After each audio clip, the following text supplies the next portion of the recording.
Hi guys, and welcome back. Thank you for sticking with me. If you are a subscriber, I appreciate you.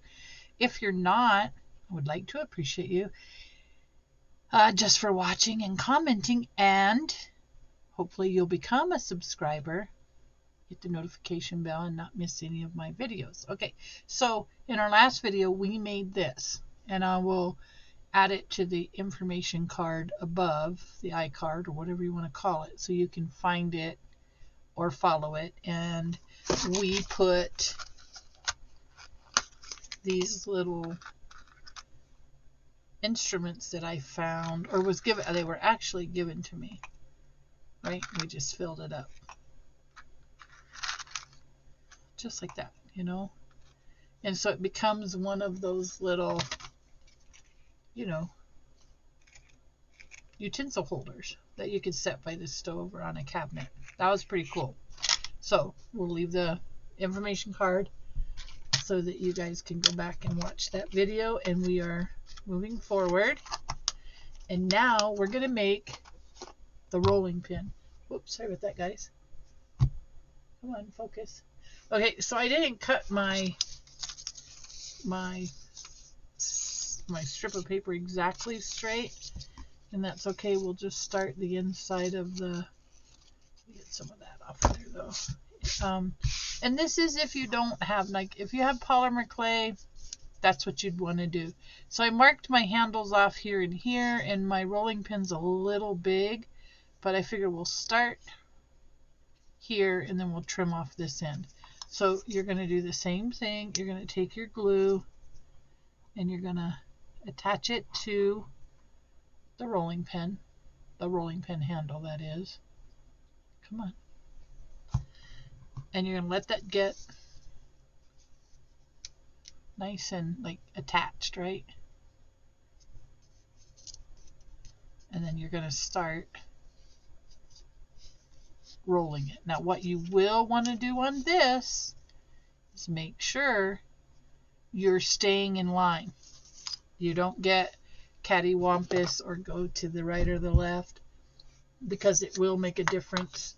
It won't look uniform when you get to the end. So here we go. We are going to do the exact same thing. We're just going to roll this.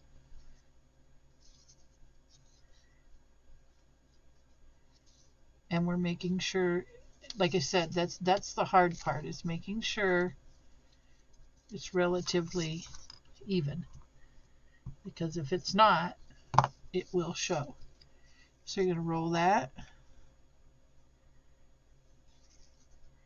And again, you may have to do, see, I'm starting to get crooked there. You may have to do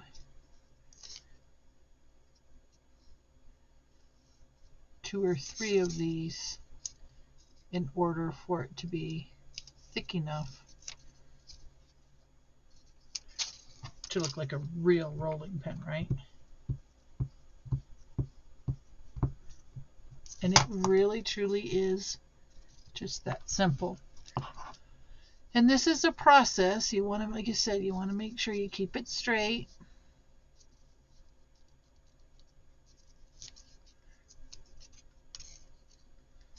Keep it straight. And once you're done, if you're using solid white paper, you do not have to worry about painting it, right? And just keep rolling.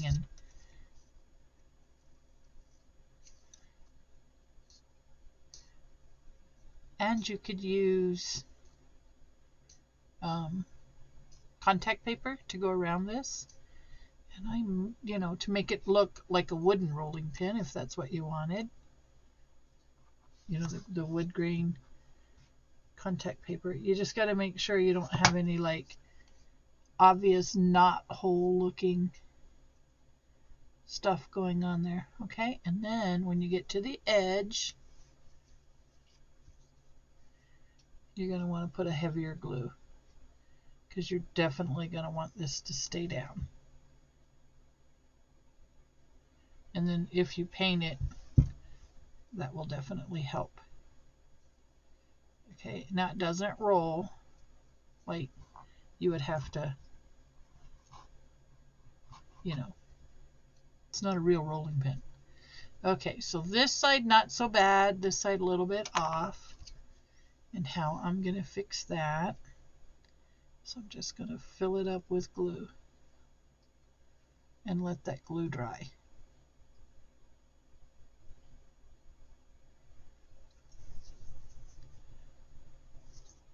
Just like that. Like caulking, if you will. Okay? And mush it down in there. Same as on this side. We're going to fill it up with glue. And make sure you use a cheap school glue, because this is this glue that I'm using is an expensive glue and it's kind of a waste. Alright, so there's your rolling pin. And you can see this side's a little longer. So we're going to flip it over. And we're going to eyeball it. And we're going to cut that edge off. Yeah, that'll work. And maybe a little smidgen off on that side.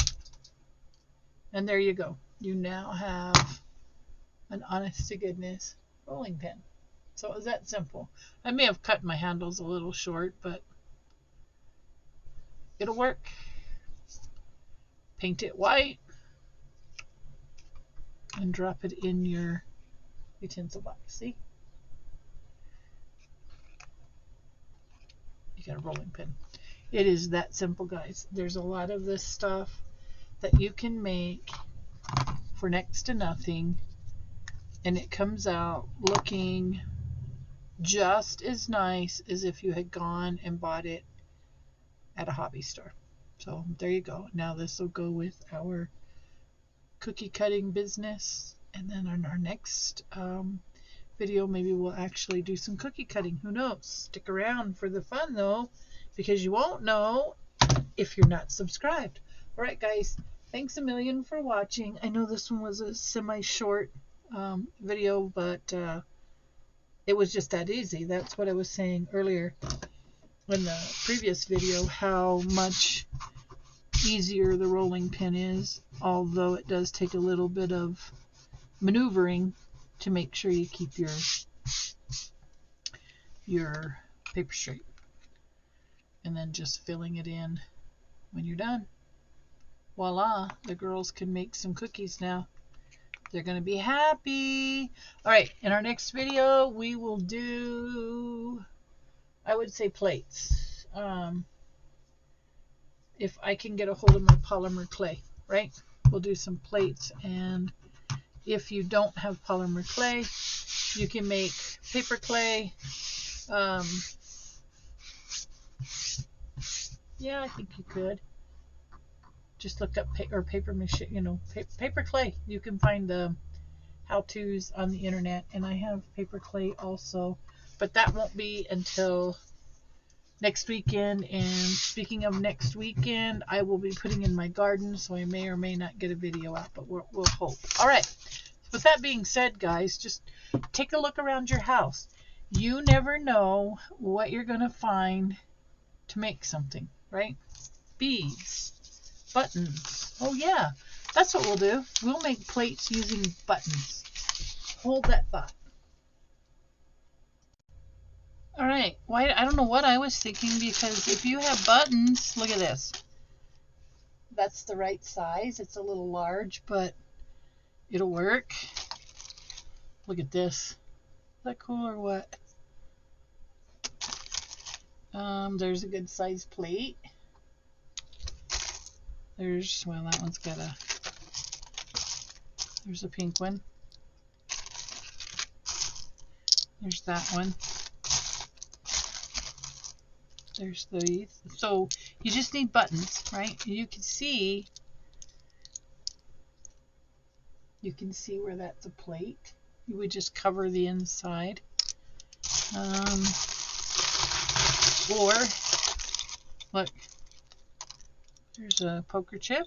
That would make a nice, you know, anything like this that you can find would make really good paper plates. Oh, those are yo-yos. There's a nice decorative something. Buttons are handy for a lot of things. Look at this. This is a good one. Or you could just do, like I was showing you earlier, with a larger circle. Wow, look at that.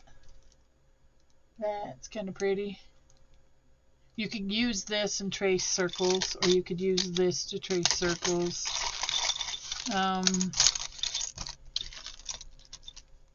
You could use that to trace circles.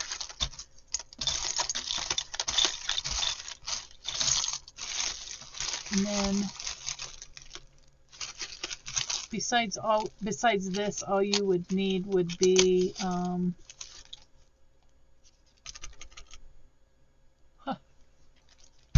I will get my thought back here, guys. Napkins. You could cover these with napkins and make really pretty paper plates. So buttons can come in handy for a lot of different things. Look at those. So I always keep buttons around. I have really super ornate decorative buttons. Let's see. That's my stamp, my wax seal. So anyhow, you could do a lot of different things. I might put that in there because I'll never use it. See, that would make a nice round. Shoot, that would look good on the wall. Just glue it to the wall as art, right? So don't discount buttons when you're working in miniatures. Either Barbie Sized, 1/12 scale. You could put a picture in the center of that. And art. This would look good just hanging on the wall.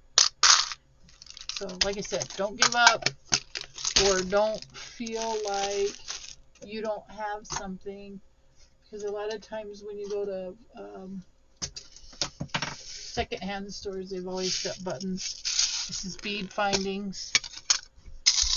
Like this could go on a cabinet, on a wall. Light fixture, you know. All kinds of stuff. An inkwell or funnel. Oh yeah, look, that could be a kitchen funnel. It's a little small for a Barbie, but you get the idea. See? So keep that in mind. I mean, look at everything through the eyes of how can I make that what I need, you know, how can I make that work for me? All right, guys, you could even do square plates. I wouldn't do them that thick, but maybe you want to do square plates. Maybe you want to do square plates and tip up the corners, and we could do something like that too. That would be easy.